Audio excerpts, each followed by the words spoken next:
내 눈 주의 영광을 보래. 저는 다시 건축하는 성전이란 제목으로 함께 은혜 나누기를 원합니다. 우리는 자칫 외형을 갖추다가 내실을 놓치는 경우들이 있어요. 이때 중요한 것이 무엇이냐면 잠시 멈추고 가장 중요한 것이 무엇인가를 살펴보며 내실을 점검하는 것입니다. 이스라엘은 70년 만에 바벨론의 포로 생활을 하다가 예루살렘 본국으로 돌아온 후에 성전을 재건하게 됩니다. 성전을 재건하면서 성전 재건을 통하여서 하나님과의 관계를 회복하는 그 일을 쉽게 놓치기 쉬웠을 것입니다. 마치 외형을 잘 갖추고자 열심을 다하다가 정작 중요한 내실을 놓치게 되며 하는 경우와 똑같은 것이라 할 수 있겠죠. 하지만 다행히 그들은 먼저 하나님 앞에 제사하며 성전 재건하는 일을 시작합니다. 첫 번째는, 오늘의 본문을 통하여 첫 번째는 먼저 하나님께 제사드립니다. 1절에서 7절입니다. 이스라엘 백성들은 예루살렘으로 돌아와서 각자의 성읍에 살아가다가 7째 달 예루살렘에 모였습니다. 그날은 바로 이스라엘의 유명한 절기인 초막절이기 때문에 그렇죠. 이렇게 의미가 깊은 날은 함께 모여서 가장 먼저 번제단을 만들고 번제를 드렸습니다. 아침 저녁으로 번제를 드리기 시작하였고 초막절로 지켰습니다. 아직 성전의 기초를 놓지는 못했지만 그 상태에서 먼저 제사를 드리게 된 것입니다. 지성소가 있어야 드릴 수 있는 속죄제를 제외하고 그 밖의 제사들을 드릴 수 있게 된 것입니다. 이렇게 외형이 준비되어야 무언가 할 수 있다라는 착각을 하는 경우들이 더러 있습니다. 제가 방금 말씀을 드린 것처럼 성전의 기초가 준비되고 성전이 완공이 돼야 번제단을 드릴 수 있다는 것이 아닌, 우리 뭔가 준비가 되어야 할 수 있다라는 착각을 하는 경우들이 있죠. 하지만 예배의 본질은 무엇입니까?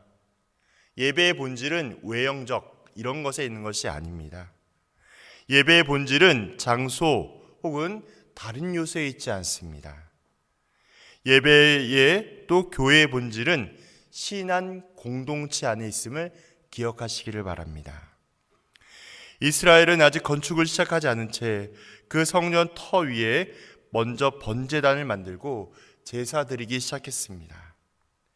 이런 점을 보고 기억할 때에 외형이 준비되어 있지 않아도 우리 모두는 지금 할 수 있는 것, 그것부터 먼저 실천하면 됩니다. 두 번째는 모두가 합심해 세워가는 성전입니다. 모두가 합심해 세워가는 성전인 것이죠. 예루살렘 성전터에 도착한 지 2년 둘째 달에 성전 건축을 공사를 시작합니다. 아마도 초막절 이후에 시작된 우기를 보낸 후 건기가 접어든 때에 공사를 시작했을 수도 있고 건축 자리를 준비하는 기간이 필요하여서 조금 늦어질 수도 있습니다. 그렇게 모든 백성들이 성전 건축에 참여하였음을 알 수 있죠.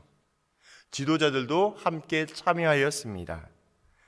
실수 없이 공사를 진행하기 위하여 20세 이상의 레위 사람들을 세워서 감독하기도 하였습니다.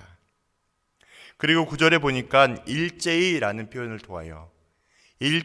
단어를 통하여 마치 한 사람처럼 움직이는 것을 표현하기도 합니다. 이렇게 성전을 재건하는 것에는 한 마음, 한 뜻으로 애쓴 이들의 모습을 상상해 볼 수 있습니다. 이러한 그들의 모습을 바라보면서 신앙 공동체, 교회를 세워가는 일에는 두 마음이 있을 수가 없는 것이죠. 하나님의 뜻을 바라보면 한 마음이 될 수밖에 없습니다. 하나님의 말씀에 따라 움직이며 하나님의 말씀에 따라 순종하게 되면 한 뜻밖에 이루어지지 않습니다. 그래서 우리는 오직 성경, 그리스도의 말씀에 따라 성령의 도움과 깨닫게 하심으로 따라가면 됩니다. 내 생각과 경험과 판단과 교만이 아니라 오직 성경과 성령의 능력으로 복종하게 하심이 우리의 사역과 신앙생활을 만들어 가기 때문인 것이죠. 그래서 우리는 끊임없이 기억해야 합니다. 교회 안에, 우리 또한 공동체 안에 교회를 위한다라는 테두리는 있지만 두 마음이 공존할 수가 없고요. 서로 다른 방향성을 가지고 달려갈 수도 없습니다. 하나님께서 교회라는 공동체를 통하여 질서를 세우시고 또한 권위를 함께하여 주시고 하나님의 사역과 사명들을 감당하도록 만들어 가시기 때문인 것이죠. 우리는 그러한 사실과 그러한 능력을 기대함으로 또한 믿음으로 또 살아가기를 소망합니다. 세 번째는 감격과 찬양 가운데 기초가 놓인 성전입니다.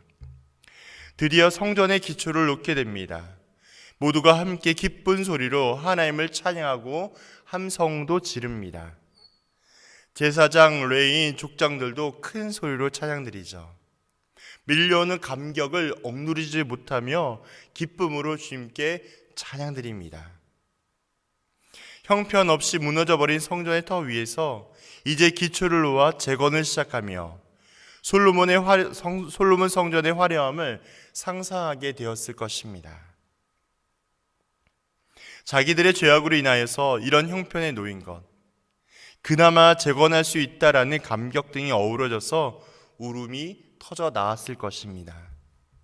이제 내 눈에 보기에는 그저 기초만 놓았고 이제 막 시작했을 것 뿐인데 완공이 되려면 많은 시간이 남았지만 지금 주님 앞에, 하나님 앞에 이 성전의 기초를 놓은 것만으로도 그들에게는 감사와 감격이 되었을 것이에요.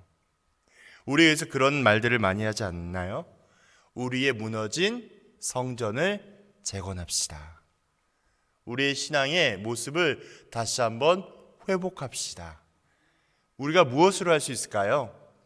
우리의 노력과 지혜와 경험과 지식으로 절대 할 수 없습니다. 아무리 신앙의 연차가 오래되고 경험이 많다 할지라도 불가능합니다. 오직 가능하게 하신 것은 하나님의 말씀인 성경, 영원히 변치 않는 성령의 도우심과 인도하심만이 우리의 성전을 재건할 수 있고 신앙생활을 온전히 회복하게 할 수 있습니다. 이처럼 하나님 일을 다시 시작했다라는 이유만으로 엄청난 감격과 기쁨이 찾아옵니다.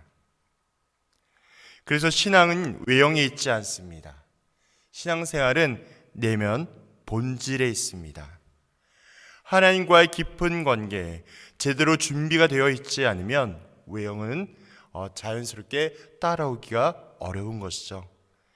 하나님과의 깊은 관계가 또한 온전한 회복이 있게 된다면 우리에 있는 모든 외형적인 요소들은 자연스럽게 따라오게 됩니다. 우리가 먼저 회복해야 할 것은 하나님과의 관계입니다. 올바른 신앙과 말씀으로 하나님과의 관계가 온전히 회복되어야 합니다. 아무리 중요하고 바쁜 일상이 다가온다 할지라도, 지금 내 눈앞에 먹고 사는 문제로 인하여 내가 분주할지라도 기억하십시오. 언젠간 끝이 다가옵니다. 분주한 일상도 또한 바쁜 삶도 무료한 시간이 변할 때가 찾아오죠. 결국 우리 모두는 죽음이라는 문턱 앞에 반드시 경험하게 되어 있습니다. 그때 우리가 지나온 길을 되돌아보게 될 때 무엇을 중요하게 여기며 가치 있게 생각하고 살아왔는지를 누구보다 가장 자신이 분명하게 깨닫게 됩니다. 그것이 돈인지 명예인지 성공인지 자식인지 아니면 다른 요소로 인하여서 하나님 외에 다른 것을 먼저 집중하게 하고 가치 있게 두었더라면 반드시 그것을 깨닫는 때가 찾아옵니다. 그때가 다가오기 전에 다시 한번 우리 신앙의 내면을 점검하고 준비하는 온전한 예배자가 되기를 소망합니다. 한치의 부족함이 없는 신앙생활로 거듭나여서 늘 예수의 영광, 예수의 제자, 예수의 삶을 살아내는, 그래서 우리의 삶의 가운데 성화적인 삶을 살아내는, 그리스도를 닮아가는 저와 모든 성도님들 되기를 주님의 이름으로 축복합니다. 여러 가지 어려움과 문제를 만날 때마다, 우리가 그 문제를 볼 때마다, 시험을 만날 때마다 넘어지고 낙심하는 것이 아니라 문제를 넉넉하게 이기신, 말씀으로 넉넉하게 이기신 예수님을 기억하고 예수님을 닮아가기를 부탁드립니다. 우리에게 가장 중요한 것은 예수로 인하여 하나님과의 관계를 회복하는 일입니다.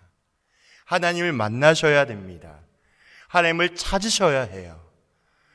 어제도 성경 묵상 모임을 청년들과 함께 했는데 제가 말씀드렸던 포인트가 그거였거든요. 신앙은 다른 것이 아니라 하나님과의 관계를 회복하는 거예요. 그 말씀에 따라 순종하는 것입니다. 그래서 우리는 끊임없이 기억해야 돼요. 이 예배의 자리, 또 주일 성수에 대한 마음, 하나님을 생각하는 마음이 주일에만 있지 않고 주중에 온 나의 삶의 영역을 통하여 주일의 영광을 위해 살아가는 것입니다. 그래서 우리는 늘 말씀을 사모하며 그리스도의 은혜를 기대하며 주님 앞에 선포하며 믿음으로 나아가는 것입니다. 우리 그 마음을 다해서 이 주일날 주님의 부활하심을 기뻐하고 영광스러운 예배 가운데 온전히 참여할 수 있기를 주님의 이름으로 부탁드립니다. 주의 영광 이곳에 가득해